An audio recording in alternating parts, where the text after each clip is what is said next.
Allora, buonasera a tutti. Qui ci ritroviamo di nuovo a parlare di Altino. Abbiamo parlato di Altino in cicli di archeologia trascorsi, abbiamo parlato di Altino come città madre di Venezia,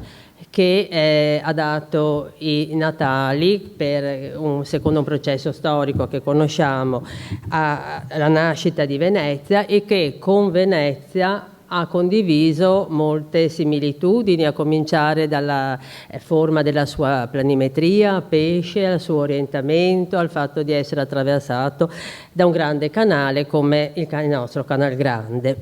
Poi abbiamo parlato di Altino per la sua produzione di vetri, se vi ricordate, straordinaria. E infine l'anno scorso abbiamo parlato di Altino quale porto commerciale di grande importanza, primo porto in laguna prima del porto della Serenissima. Questa sera parleremo del santuario di Altino, che è stato dal punto di vista archeologico il rinvenimento di gran lunga più importante e straordinario che è avvenuto negli ultimi ormai quasi 30 anni nell'ambito dell'archeologia altinate. Lo scavo sistematico condotto fra il 1997 e il 2007 in località Fornace, all'interno del cantiere del nuovo Museo Archeologico Nazionale, ha avuto come risultato quello di riportare in luce i resti di un santuario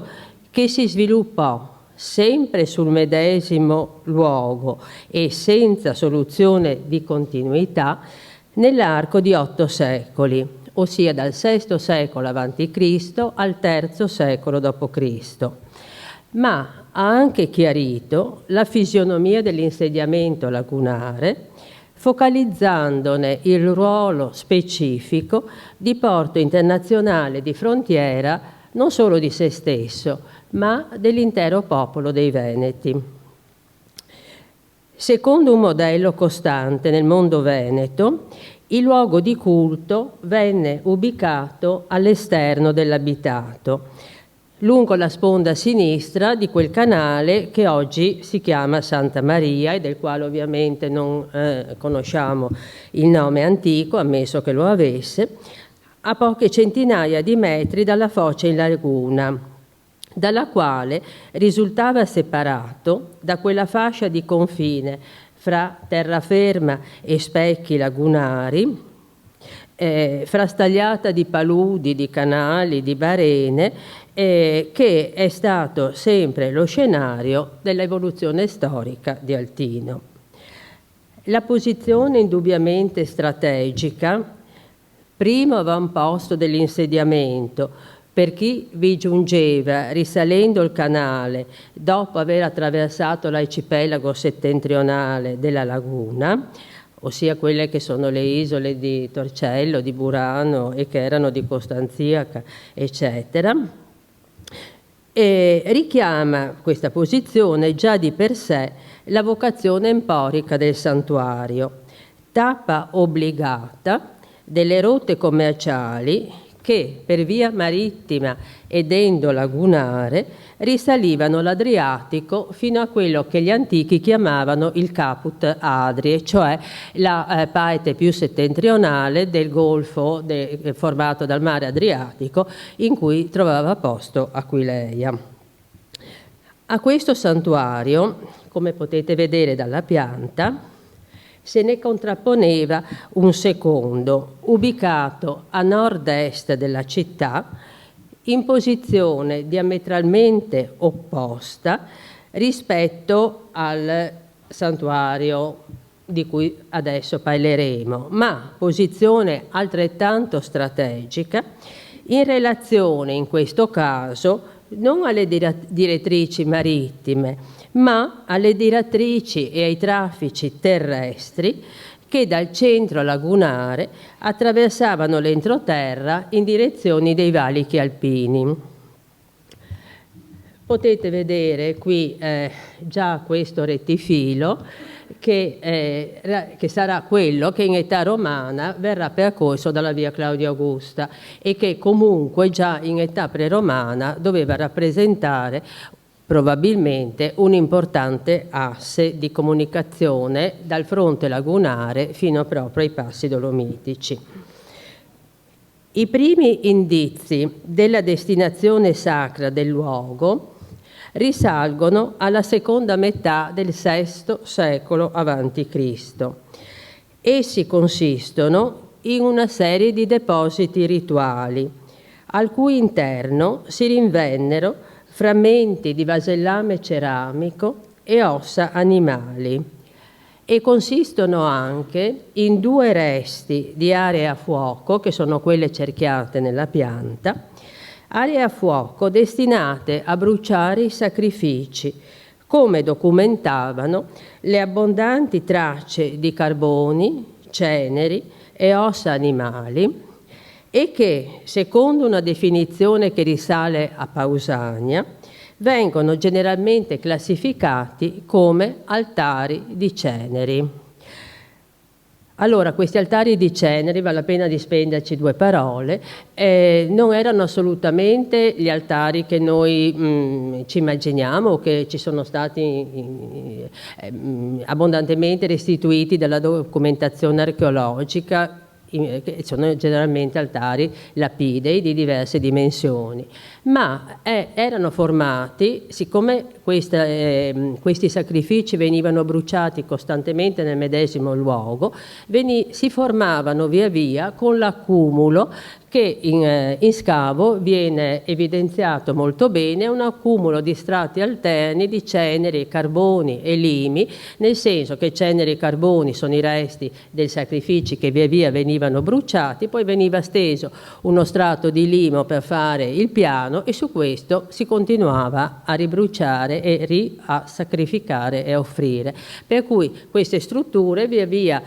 crescevano ed aumentavano e appunto secondo questa nota definizione di Pausania riferita ad Olimpia gli archeologi chiamano altari di ceneri. Sullo scorcio del VI secolo il santuario venne dotato di un primo impianto architettonico, quindi siamo verso il tanto per capirsi verso il 530-520 a.C. Noi pensiamo ad esempio che, per dire, in Grecia ci vorranno ancora circa 80 anni per avere il Partenone ad Atene, quindi siamo in un'epoca ben precedente.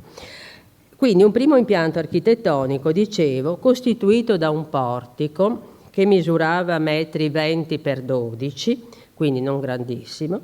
articolato attorno ad uno spazio scoperto, come documentava la deposizione di 40 buche di palo, talvolta collegate da alloggiamenti per assi lignee, probabili transenature che dovevano essere interposte fra gli intercolumni. E sono queste. Qui vedete le buche da palo che formano questo duplice rettangolo e queste qui sono tracce dei legni che probabilmente erano appunto transenature. Ambedue i lati lunghi del portico presentavano nel settore mediano una anomalia di ritmo che faceva pensare ad una sorta di vano, chiamiamolo tra molte virgolette, monumentale di ingresso, mentre al centro dei lati brevi trovavano posto 2 piccole celle, davanti alle quali, all'interno della coite centrale, vennero rinvenuti i resti nuovamente di 2 ampli, in questo caso, altari di cenere. Le aree attorno all'edificio, e soprattutto nella parte più meridionale, erano disseminate da molteplici fosse, buche, in cui erano stati accuratamente occultati e sepolti i resti dei sacrifici e dei numerosi ex voto offerti alla divinità, ex voto che periodicamente venivano sostituiti e pertanto rimossi dall'esposizione. Però, essendo stati offerti alla divinità e di conseguenza ormai sacri, non sarebbero mai potuti essere buttati via, ma venivano accuratamente sepolti in queste fosse che noi chiamiamo fosse di scarico. Lungo il lato orientale si rivennero le tracce di un asse stradale che correva quasi parallelo al lato corto di questo quadriportico e che collegava l'insediamento, chiamiamolo la città, con il santuario e con l'approdo lungo il canale. L'edificio di culto risulta sottoposto nel suo lungo arco di vita a molteplici ristrutturazioni e a rilevanti ampliamenti, documentati dalle numerose tracce di interventi posteriori succedutisi con cadenza ciclica fino a raggiungere dimensioni monumentali in età repubblicana, in conformità a quel generale processo di trasformazione e rinnovamento che investì fra II e I secolo a.C. i principali santuari dei Veneti. Este, tanto per fare un esempio di cui abbiamo sentito parlare la volta precedente. Va sottolineato come nell'arco di circa 5 secoli e nel trasmutarsi delle successive edificazioni, quindi dal V al primo avanti Cristo, risultino rimanere volutamente inalterati alcuni caratteri peculiari del complesso, quali il rispetto sempre del medesimo orientamento, la presenza costante di un'area centrale scoperta, di un'area cortilizia, la scelta di far restare sempre immutato il limite meridionale dell'edificio, costantemente ribadito nell'ingombro e nell'orientamento, ed infine la ristrutturazione ciclica di una sorta di camminamento, chiamiamolo marciapiede, forse interpretabile come un percorso rituale, che separava l'edificio sacro dalle aree più meridionali di scarico e che risulta pavimentato e ripavimentato numerose volte. La costruzione tardo-repubblicana riproduceva in scala monumentale, come potete vedere, il medesimo modello tipologico di edificio a peristiglio prescelto fin dall'impianto iniziale dai committenti del santuario arcaico. Il fabbricato, in laterizio e con apparato decorativo fittile, quindi ormai, come dire, proprio una costruzione monumentale,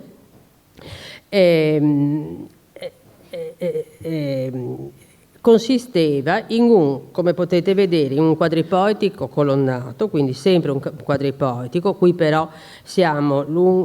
con 62 metri per 34, quindi è praticamente 3 volte buono la costruzione iniziale, un quadriportico articolato attorno ad una vasta corte centrale. Il muro meridionale insisteva ancora una volta sulla fondazione del muro perimetrale precedente, come pure il percorso pavimentato che vi si sviluppava a ridosso risultava nuovamente riallestito sul medesimo sedime. Il rinvenimento all'interno della trincea di fondazione del muro sud di 2 frammenti di coppe grigie di tradizione locale, con resti di formule dedicatorie in lingua ed alfabeto venetici, documentano la continuità del culto della divinità preromana del luogo perdurante ancora in quest'epoca, quindi perdurante ancora nel II secolo a.C., quando, come sappiamo, è il momento in cui tutto il Veneto viene investito, diciamo così, dal processo di romanizzazione e nell'arco di un secolo abbandona per la massima parte le proprie tradizioni, la propria cultura e anche le proprie divinità per assorbire totalmente in toto, diciamo così, la civiltà romana. Il nome della divinità del santuario, che fino al momento del nostro scavo non era mai stata attestata, il nome è documentato nella duplice forma Altino e Altno. Allora, io l'ho scritto sotto, è un po' difficile leggerlo, comunque è in alfabeto venetico, entrambi i due sono scritti da destra verso sinistra, cioè sono scritti in modo sinistroiso. Non sempre la scrittura veneta è sinistroisa, può essere anche destroisa o può essere a zigzag, diciamo. Comunque in questi due esempi che vi faccio vedere, nel primo c'è scritto Altinum e nel secondo c'è scritto Altnoi, quindi in una forma dativa ad Altino. Allora, questo nome, Altino e Altno, è documentato da ben 35 formule dedicatorie trovate in scavo e trova totale corrispondenza nel nome del sito stesso, Altinum, in latino, già noto appunto dalle fonti latine, e collegato al termine alto, in quanto indica già di per sé un insediamento elevato rispetto al paesaggio circostante. Altino nacque, come sappiamo, su una serie di dossi sopraelevati rispetto all'area paludosa circostante. Di tutte le attestazioni epigrafiche del teonimo, il nome della divinità, accuratamente preservate, come potete vedere, su frammenti vascolari fittili, anche di ceramica attica e bronze, cioè quando noi abbiamo trovato questi frammenti di vasi, sempre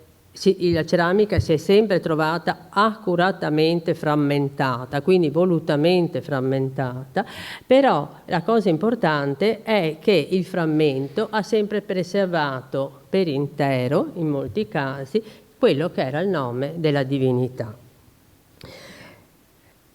E allora dicevamo che di tutte queste attestazioni epigrafiche risulta eccezionale questa iscrizione incisa sull'orlo di un grande vaso di bronzo, un lebete di fine VI, inizi V secolo a.C., iscrizione che sembra interpretabile come il primo testo rituale pervenutoci dell'intero corpus epigrafico venetico. Donasto, Altinum Sainatin, Eni Precei Datai. Un personaggio di cui il nome è andato perduto, e Donasto ad Altino Sainati nella preghiera data, Eni Precei Datai. L'epiteto Sainati, attribuito anche ad altre divinità del Pantheon veneto, cioè ricorre in altre iscrizioni anche in santuari che non sono quelli di Altino. Allora, questo termine, secondo l'interpretazione a suo tempo fornita da Aldo Luigi Prostocimi e Anna Marinetti, che sono i linguisti che si sono da ormai decenni sempre occupati di lingua venetica, questo termine, Sainati, designa la divinità con la qualifica di propria del luogo, in altri termini la divinità poliade, la divinità della città. Ai margini dell'area sacra, in una fossa specificamente dedicata al deposito di ossa animali, esito dei sacrifici, sono venuti in luce i resti di bovini, ovi caprini e maiali, a documentare la celebrazione del Suove Tauriglia, il rito etrusco-italico per eccellenza. Ma si accompagnano anche resti di scrofe gravide, in puntuale ottemperanza alle prescrizioni rituali descritte nelle tavole guvine, che sono le tavole guvine sono queste tavole di Gubbio, questo testo in lingua iguvina appunto preromana, che dettaglia tutta una serie di prescrizioni rituali che sono proprie proprio del più profondo substrato italico. Quindi qui in questa fossa di scarico noi troviamo sia i resti del suo Vetauriglia, il rito romano, cioè il sacrificio di buoi, maiali e ovi caprini, capre o pecore, e quindi più profondo sacrificio romano, e anche la testimonianza di quello che è uno dei più specifici sacrifici del substrato proprio italico. Ma nella medesima fossa erano stati deposti in numero prevalente resti scheletrici di una ventina di cavalli, dei quali erano state selettivamente offerte solo le teste, nel corso di cerimonie succedutesi fra Taedo V e IV secolo a.C. È questa, nella storia dei santuari veneti, la prima e unica concreta testimonianza di sacrifici equini, a conferma di un celebre passo del geografo Strabone che riferisce come i veneti fossero soliti sacrificare un cavallo bianco a Diomede. Tuttavia, la selettività di questa offerta, solo le teste, evoca parallelamente anche un'altra celebrazione, il rito romano dell'October Equus, del cavallo di ottobre, rito che prevedeva la decapitazione del cavallo ed il trasferimento immediato in un altro luogo della coda e della testa. A favore di questa seconda ipotesi dell'October Equus milita un'offerta votiva straordinaria, un bronzetto raffigurante un destriero al passo, verosimilmente di produzione greca,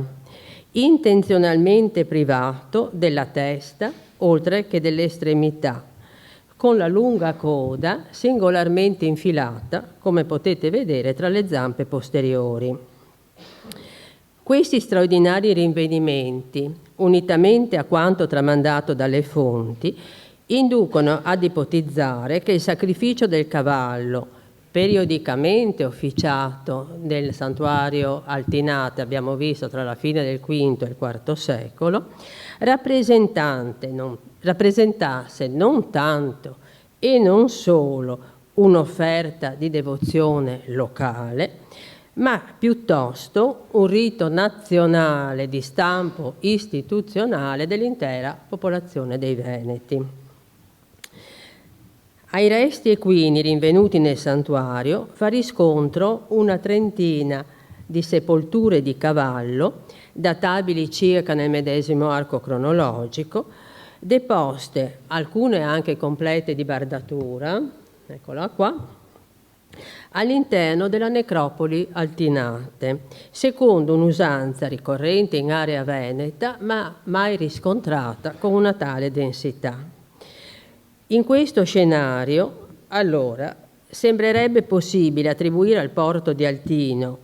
sotto l'egida dei commerci amministrati nel suo santuario, un ruolo primario nell'esportazione dei cavalli veneti, la merce notoriamente più pregiata, ripetutamente ricordata dalle fonti greche, Omero, Euripide e Strabone, fonti greche che dipingono i veneti come allevatori di cavalli di razza, eccellenti per velocità, un cui esemplare vinse anche l'Olimpiade nel 440, e tanto ambiti da Dionigi il Vecchio, tiranno di Siracusa, il quale, sappiamo, risalì tutto l'Adriatico da Siracusa per fornire alle proprie scuderie di cavalli veneti. Andiamo avanti. Nazionalità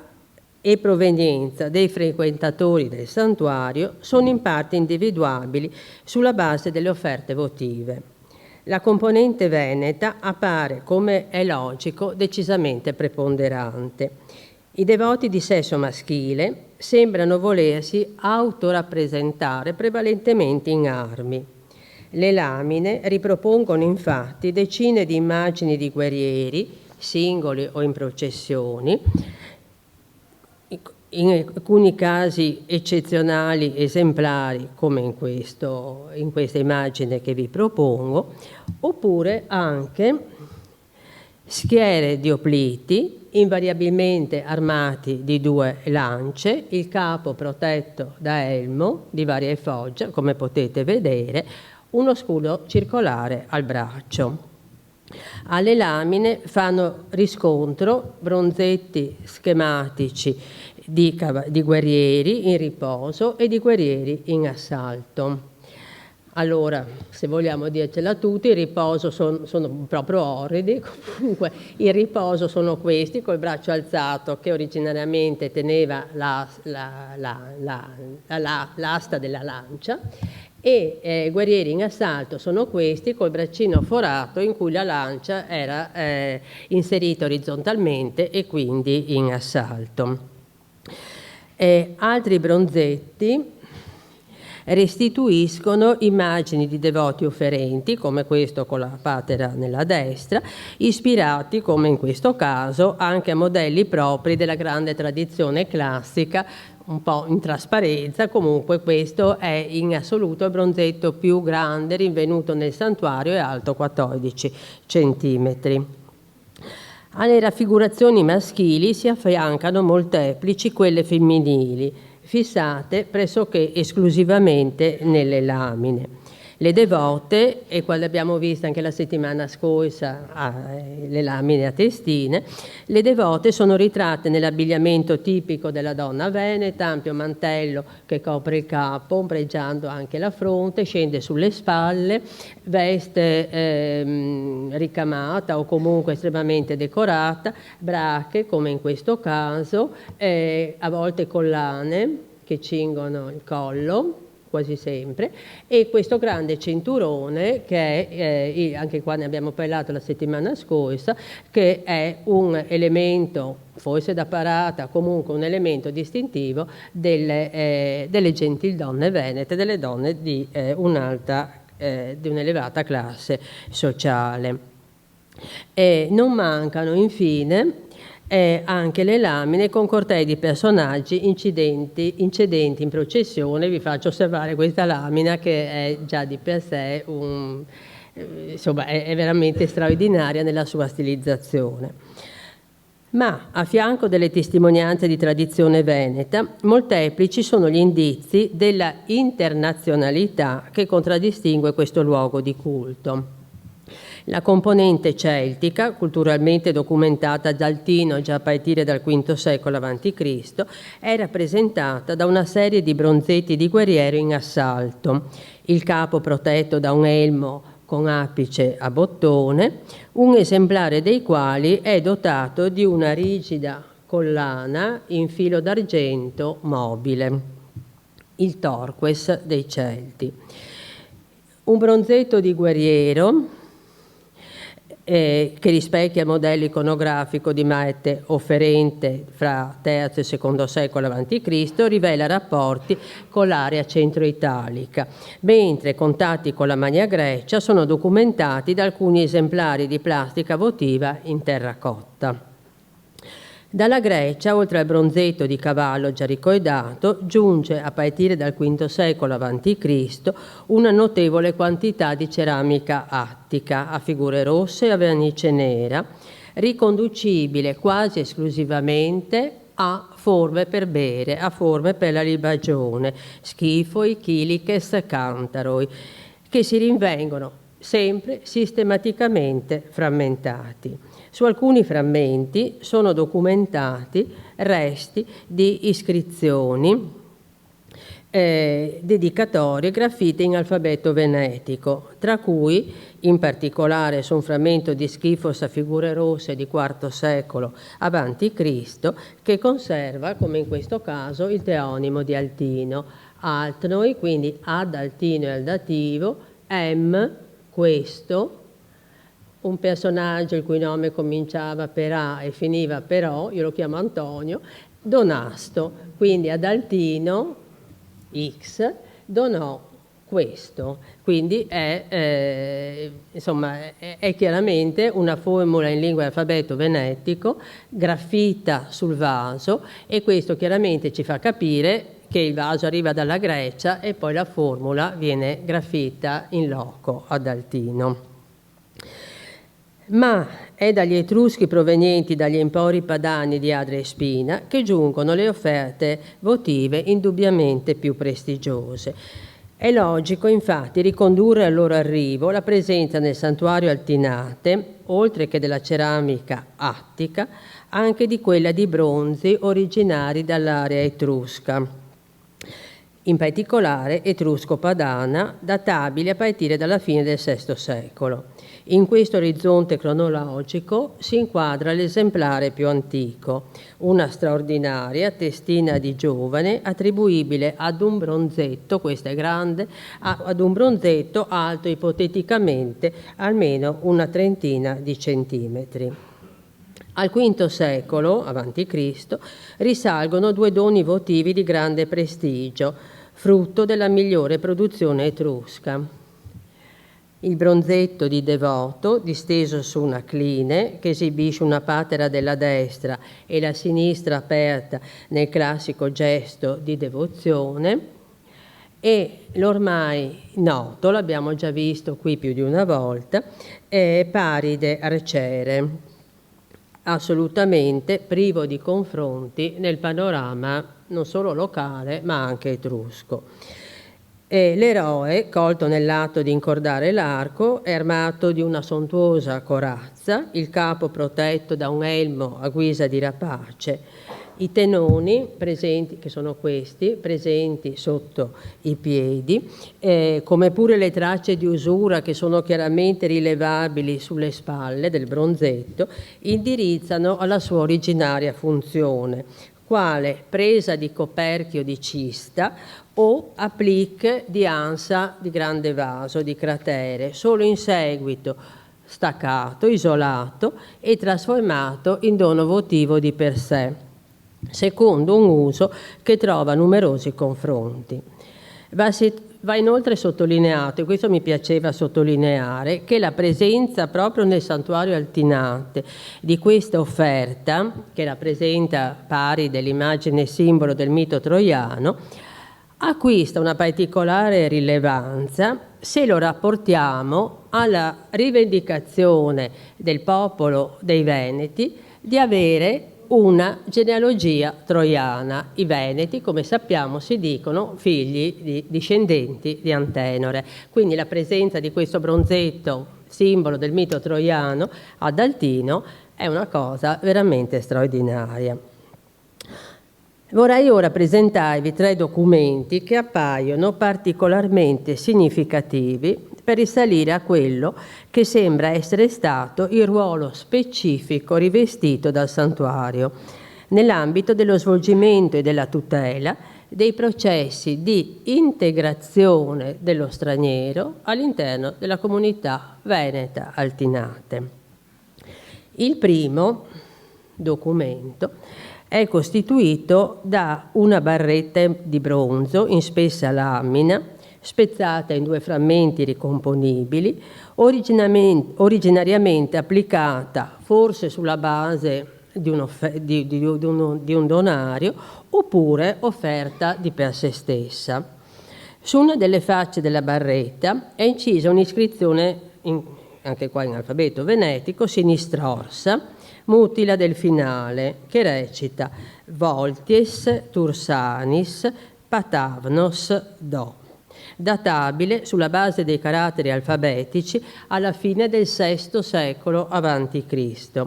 L'iscrizione in assoluto più antica di Altino, ma una delle iscrizioni in assoluto più antiche dell'intero corpus epigrafico venetico.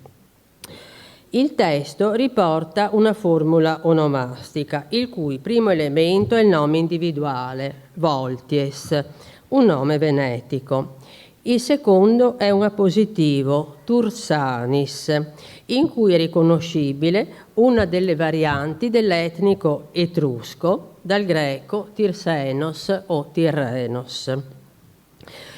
Il terzo è un aggettivo, patavnos, patavino, mai finora attestato, ma derivante dal nome di Padova, Patava. L'iscrizione si conclude con la parte iniziale del verbo donare. Quindi, volties, l'etrusco di Padova, donò. Un etrusco, pertanto, forse già di seconda generazione perché ha nome venetico volties, ormai inserito a pieno titolo nella comunità patavina, Patavnos,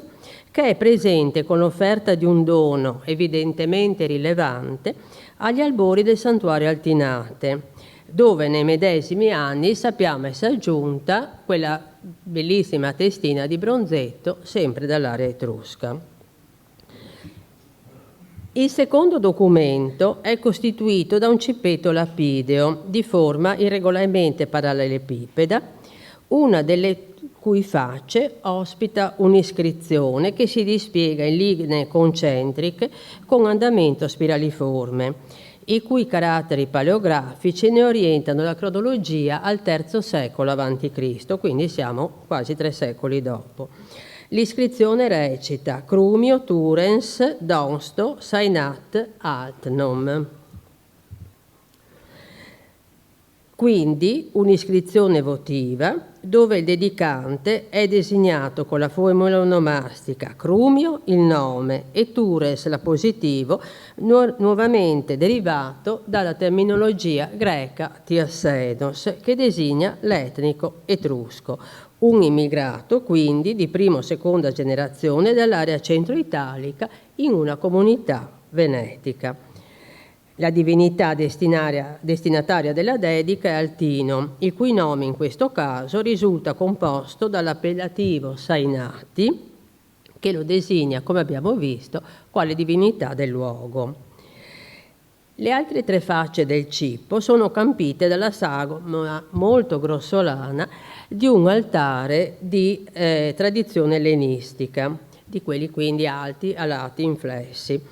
Sull'altare, nel lato opposto a quello dell'iscrizione, campeggia l'immagine di un lupo in atteggiamento remissivo, quasi arrendevole, accovacciato sulle zampe posteriori, il muso a terra, le costole affioranti. Sulla sommità del cippo sono ricavati gli incassi che originariamente dovevano ospitare i piedini del bronzetto perduto di cui il cippo costituiva il donario. L'immagine icona del lupo, unitamente al chiaro risalto ad esso attribuito, non può che richiamare quanto riportato in un celebre testo di Strabone, che mi è parso opportuno leggervi. Il testo dice: sono un fatto accertato invece gli onori resi a Diomede presso i Veneti. Gli si sacrifica infatti un cavallo bianco e si mostrano 2 boschi sacri, l'uno ad Era Argiva, l'altro ad Artemide e Tollia. Si favoleggia poi, come è ovvio, che in questi boschi le fiere diventino domestiche, che i cervi vivano in branco con i lupi, lasciandosi avvicinare ed accarezzare dagli uomini, che la selvaggina, inseguita dai cani, non appena rifugiatasi qui, si salva dall'inseguimento. Si racconta anche che uno dei maggiorenti del luogo, conosciuto perché amava offrirsi come garante e per questo deriso, incontrò dei cacciatori che avevano preso in trappola un lupo. Costoro, per scherzo, gli promisero che se dava garanzia per il lupo e pagava il prezzo dei danni che poteva fare, avrebbero liberato il lupo dai lacci ed egli acconsentì. Il lupo liberato si imbatté in un gruppo di cavalle non marchiate e quindi di proprietà di nessuno e le spinse verso la scuderia del suo garante. Questi, sensibili a una tale prova di riconoscenza, marchiò le cavalle con un lupo e le chiamò licofor, bestie più rinomate per velocità che per bellezza. I suoi discendenti conservarono il marchio e il nome di questa razza di cavalli e si fecero come legge di non vedere all'estero neppure una giumenta, per mantenere solo per sé la razza autentica, dato che là questo allevamento era diventato famoso. Allora, questa vicenda, che costituisce uno dei rarissimi racconti riportati dalle fonti in relazione alla cultura dei Veneti, venne ripresa da parte di Strabone dal testo di Strabone è il primo secolo, siamo alla fine del primo secolo a.C., venne ripresa da Strabone dal testo di uno storico magno-greco, Timeo di Tauromenio, e riferita, quindi da Timeo, ai santuari veneti per i lagunari dell'Alto Adriatico, frequentati nel III secolo a.C. da mercanti greci. All'interno di tali santuari emporici, ed Altino era certamente uno, se non fosse il maggiore di questi, dovevano risultare infatti, ancora operanti nel III secolo a.C., quei meccanismi giuridico-istituzionali metaforicamente adombrati dalla leggenda di Strabone, che attribuivano ai santuari stessi la prerogativa di luoghi della mediazione, in cui si incontravano diverse etnie, i cervi che vivono in branco con i lupi, di asili che garantivano l'inviolabilità a persone e cose, la selvaggina, inseguita dai cani, non appena rifugiatasi qui, si salva dall'inseguimento, e di entità giuridiche al cui interno operava ancora la figura istituzionale del mallevadore, del garante. Tuttavia, mentre quest'ultima figura, quella del garante, resta relegata nel testo straboniano, nel lupo, evocato dall'immagine totemica del cipo altinate, verrebbe ad essere materialmente rappresentata la figura del forestiero, lo straniero lupo, quindi intrappolato dai cacciatori, ma salvato dal garante, che, in procinto di integrarsi all'interno della comunità indigena perché istituzionalmente garantito, è risoluto ad offrire in sacrificio alla divinità locale l'immagine metaforica di se stesso nelle spoglie di un lupo ormai addomesticato. Ma non è questa la sola immagine del lupo che emerge dal santuario Altinate. Un'ulteriore testimonianza è offerta infatti da una lamina votiva databile ad un momento di poco anteriore al cippo, quindi fra la fine del IV e gli inizi del III secolo a.C. Si tratta, come potete vedere, di una lamina nella quale è riprodotta una figura femminile di profilo verso destra. La donna ha un braccio sollevato nel gesto di preghiera, ha il capo coperto da un lungo velo, il collo adorno di un filo di grosse perle e veste un abbigliamento sontuoso composto da mantello, tunica e brache fittamente decorati, probabilmente ricamati.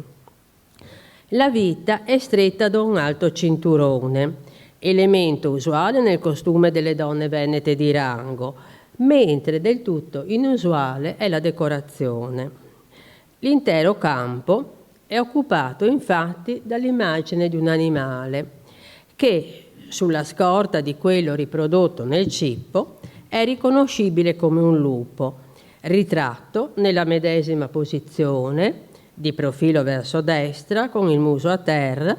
quasi a suggerire un unico modello iconografico di riferimento. La lamina era stata deposta in una fossa di scarico contenente una singolare concentrazione di materiali votivi di particolare rilevanza, distribuiti in un ampio arco cronologico. Forse potrebbero essere connessi, cioè insomma tutto ciò fa pensare che fossero connessi a particolari cerimonie. Tra questi materiali anche una lamina ritagliata che conserva ancora una volta il muso di un lupo. Come nel cippo, così anche nelle lamine la figura icona dell'animale costituisce un richiamo al testo di Strabone ed evoca nuovamente per il santuario un ruolo specifico nello svolgimento e nella tutela dei processi di integrazione. In quest'ottica, la donna della lamina potrebbe infatti aver voluto autorappresentarsi o sotto la veste di indigena garante, preposta quindi istituzionalmente alla garanzia dello straniero all'interno del santuario, forse anche con un ruolo sacerdotale, oppure in alternativa sotto la veste di straniera, ormai veneticizzata come l'abbigliamento fa vedere, che nel santuario richiede l'ottenimento di un'integrazione garantita. In conclusione, il santuario Altinate, la cui posizione costiera ne aveva determinato fin dalle origini la vocazione emporica, per quanto non possa evidentemente identificarsi con i due boschi sacri citati nel testo di Strabone, appare comunque un luogo in cui, grazie alla protezione divina operante all'interno dei suoi spazi, le metafore sottese nel racconto stesso si traducono nella convivenza di realtà etniche diverse, in taluni casi anche potenzialmente conflittuali, cervi e lupi, nel diritto di asilo per chi vi trovava rifugio e nell'ingresso o accoglimento ufficialmente istituzionalizzato degli stranieri all'interno della comunità veneta. Mi avvio alla fine. Con l'età romana il luogo di culto si trasformerà e la divinità cambierà. A partire dalla prima metà del I secolo d.C., sedime ed orientamento subirono infatti una radicale trasformazione. La prima costruzione in ordine di tempo è costituita da una edicola di modeste dimensioni, 5 metri per 5, con un colonnato foiselineo, edificata qualche decina di metri a nord del quadriportico ellenistico all'epoca ancora esistente. Io qua vi ho proposto un'immagine desunta dalla pittura pompeiana in cui si vede appunto una piccola edicola che probabilmente poteva essere simile a questa qui nostra. La fronte dell'edificio prospettava su di un altro pozzo ubicato originariamente all'interno dell'angolo del quadriportico, veniva anch'esso a far parte del complesso delle strutture legate al culto in età romana, quindi questa edicoletta e 2 pozzi. Nel settore superiore del riempimento della canna di questo secondo pozzo sono stati rinvenuti, fra i numerosi reperti, anche frammenti pertinenti al puteale lapideo in arenaria, la cui conformazione a fusto liscio con cornici modanate e con la ghirlanda di foglie stilizzate ricorda moltissimo gli altari cilindrici propri della produzione Altinate e tanto amati dalla scultura di Altino. Il luogo di culto risulta ancora una volta sottoposto, nel corso della seconda metà del I secolo d.C., a un'altra radicale trasformazione, preceduta dallo scavo di un sistema di fossati che incorniciavano lo scenario del santuario all'interno di un ideale confine d'acqua. Il settore settentrionale dell'area risultava occupato da un reticolo regolare, con tutta evidenza artificiale, composto da 3 file parallele di fosse che recavano tracce di apparati radicali, al cui interno trovava posto un tempietto tetrastilo con 4 colonne in fronte, quindi un bosco sacro che richiese al momento del suo impianto la piantumazione di alberi. Dimensione e distanza reciproca delle fosse risultano ben accordarsi con la messa a dimora di alberi ad alto fusto, come il salice, l'olmo e il carpino, specie cui sono riferibili numerosi rami rinvenuti nel pozzo più meridionale. In tale scenario ben si inquadrano anche i 2 pozzi, di cui è ipotizzabile, oltre che una funzione strettamente legata alle pratiche di culto, forse anche un impiego di carattere più pratico come quello appunto dell'irrigazione delle piante. Il numeroso materiale rinvenuto negli strati di riempimento dei fossati, anche se in condizioni di grave frammentarietà,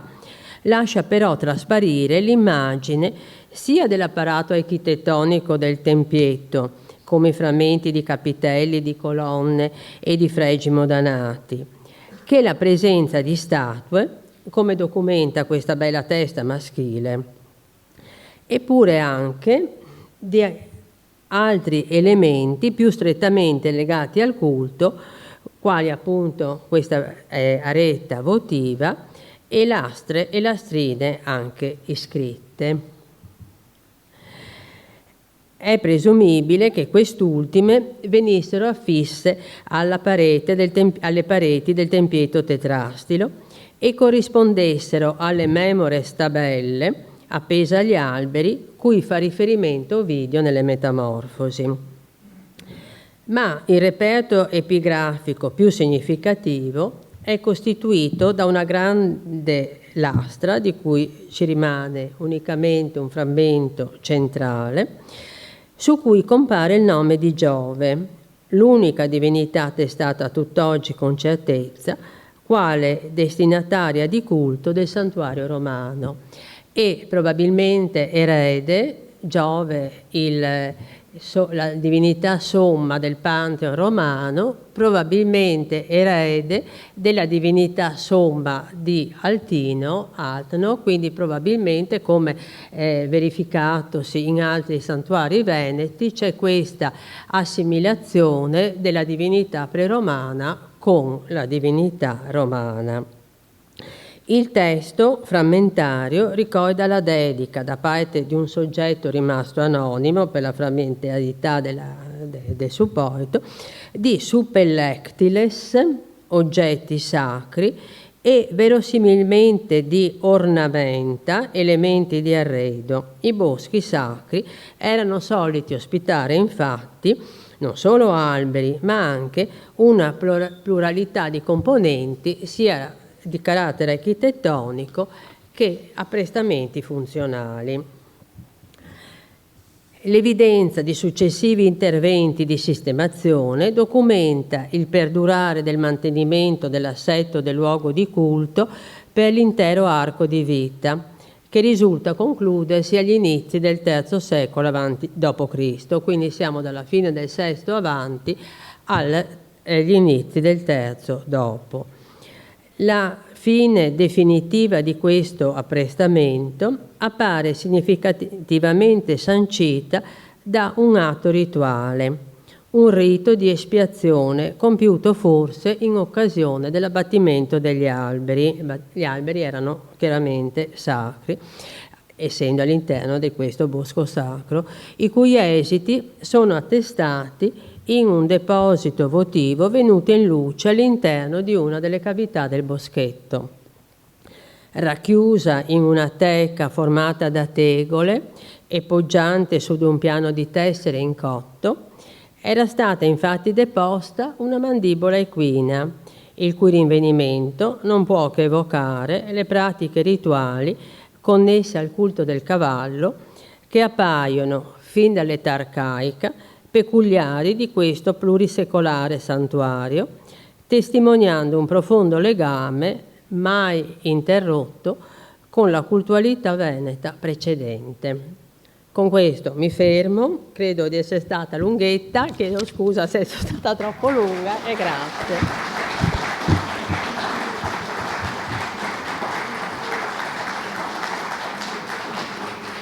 Però devo dire che se sono stata troppo lunga perdonatemi, però a distanza il primo come posso dire, il primo indizio della presenza del santuario in quest'area dove sarebbe cresciuto il nuovo museo di Altino risale al 96 e dal 97 sono cominciati gli scavi sistematici che sono proseguiti fino al 2007, naturalmente non continuativi ma a spezzoni a seconda delle possibilità di scavo, dei fondi disponibili eccetera. Quindi sono passati dalla fine dello scavo del 2007, sono passati se non 20 anni, ci manca poco. però devo dire quello che non passa è l'entusiasmo, perché nella mia carriera di archeologa credo che questo sia stato il dono più grande che anch'io possa aver ricevuto, perché è stato uno scavo straordinario, ha veramente cambiato la fisionomia di Altino e ha arricchito la fisionomia del sacro, del Veneto preromano, colmando un buco che c'era, perché in fondo fino a quel momento del sacro di Altino preromano conoscevamo una manciata di bronzetti e i frammenti di un altare, e non conoscevamo nient'altro, e quindi devo dire che è stata veramente un'avventura straordinaria, che ogni volta che ne parlo, e ne parlo anche abbastanza spesso, mi emoziona veramente ogni volta, e sono felice di poter rendere partecipi tutti di queste scoperte che sono state straordinarie. Grazie. E se c'è qualche domanda, perché so che è stata molto denso il tutto, però c'erano anche tante componenti da far emergere, quindi se c'è qualche domanda sono qua.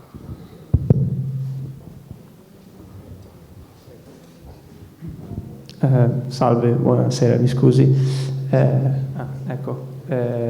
tanto le chiedo scusa perché essendo io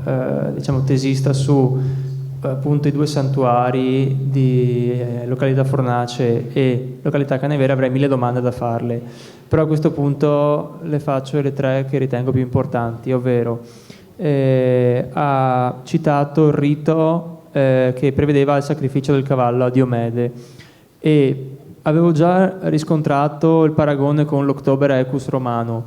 ma viene suggerito, se non sbaglio, da Aldo Luigi Prosdocimi anche un punto di contatto con un altro rito che potrebbe essere indoeuropeo, che è quello dell'Asvameda, se non sbaglio. Quello della? Se non sbaglio il nome è Asvameda, adesso non ho dietro la bibliografia per controllare il nome, ma in cui appunto verrebbe sacrificato sempre un cavallo. Volevo chiederle se lei sapeva dirmi se c'erano possibili punti di contatto o se ne sapeva qualcosa a riguardo. Beh, allora Aldo Luigi Prosdocimi, che purtroppo non c'è più, si è molto dedicato, insomma sappiamo essere il più grande studioso delle fonti non solo venete ma indoeuropee. Sul sacrificio del cavallo si sono spesi fiumi di inchiostro. C'è sicuramente questa origine indoeuropea e ne ha parlato Prosdocimi diffusamente nell'ambito di un convegno che noi abbiamo fatto sulle produzioni e commerci di Altino, in cui c'era un ampio spazio dedicato al cavallo per quale merce privilegiata dell'esportazione, e lì c'è proprio un bellissimo saggio di Aldo Prosdocimi che chiama in causa proprio le origini indoeuropee del sacrificio. Certo che anche la storia dell'October Equus è un'entrata in campo di una nuova ipotesi che però è molto affascinante anche perché, io prima non l'ho detto, ma questo rito dell'October Equus inizia con la corsa dei carri, perché sono sempre una pariglia di cavalli che corrono in questa corsa di ottobre, e c'è, adesso non mi ricordo bene, ma c'è il cavallo più esterno. Quello più esterno, sì, ho recuperato la domanda appunto dal contributo di Prosdocimi negli atti del convegno. C'è il cavallo più esterno e poi a un certo punto il cavallo esterno della coppia vincitrice è quello che viene sacrificato in Campomarzio, gli viene tagliata la testa e la coda, e testa e coda sanguinolente vengono portate via in un altro luogo. Allora noi abbiamo pensato a questo anche perché, come ho fatto vedere, in scavi ormai dei lontanissimi anni 70, in uno dei sepolcreti protostorici di Altino, frammisti alle sepolture umane, sono emersi una trentina di sepolture di cavallo, alcune appunto con la loro bellissima bardatura in bronzo, morsi, falere, fibulette d'argento, quindi bulle come i cavalli etruschi. e c'è una sepoltura di una coppia di cavalli. Quindi anche lì questi cavalli che venivano molto probabilmente sacrificati, anche se sono stati come si dice, gli scheletri dei cavalli sono stati ampiamente studiati e analizzati, non ci sono segni di uccisione violenta, quindi probabilmente venivano semplicemente, diciamo così, sgozzati, ma sono cavalli sacrificati, anche i cavalli che sono in necropoli, e c'è questa biga, cioè non perché ci sia la biga, ma perché c'è la coppia di cavalli sepolte insieme. Quindi sicuramente rimane il fatto del sacrificio del cavallo bianco a Diomede, che è riportato dalle fonti, ed è questa la prima veramente testimonianza pratica in cui si trovi documentazione del rito all'interno di uno spazio sacro. Però c'è anche tutta questa faccenda dell'October Equus che insomma mi sembra che sia piuttosto rilevante. Ecco. La ringrazio. Se posso permettermi un'ultima rapida domanda, riguardo alla possibile integrazione del frammento che viene dedicato, diciamo, a Giove, o meglio, in questo caso di Giove perché ha il genitivo. Io non capisco. Così va meglio? Perfetto. Sì. Riguardo al frammento della tabula di Giove, in cui appunto... Non della lamina,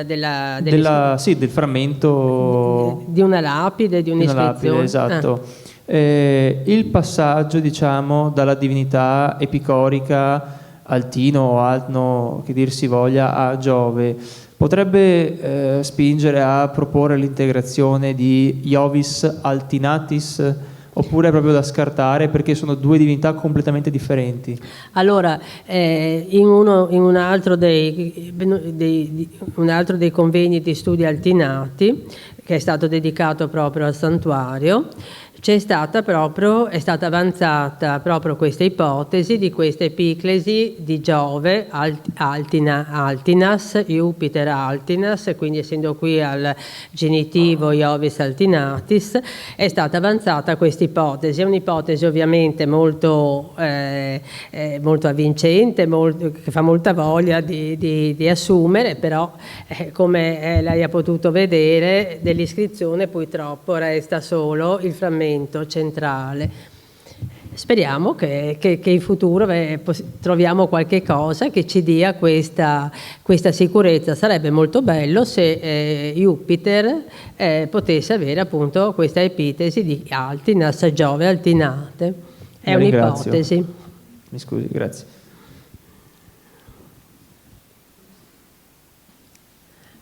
Allora, se non ci sono altre domande, grazie a tutti, e la settimana prossima ci trasferiremo nei Colli Euganei con la professoressa Giovanna Gambacurta, che ci parlerà dei santuari d'acqua di Montegrotto, quindi nei Colli Euganei, poi andremo in montagna a Lagole, vicino a Pieve di Cadore, cioè i due più grandi santuari veneti, come posso dire, qualificati dalla presenza dell'acqua. Grazie a tutti e al prossimo Mai Che Dire.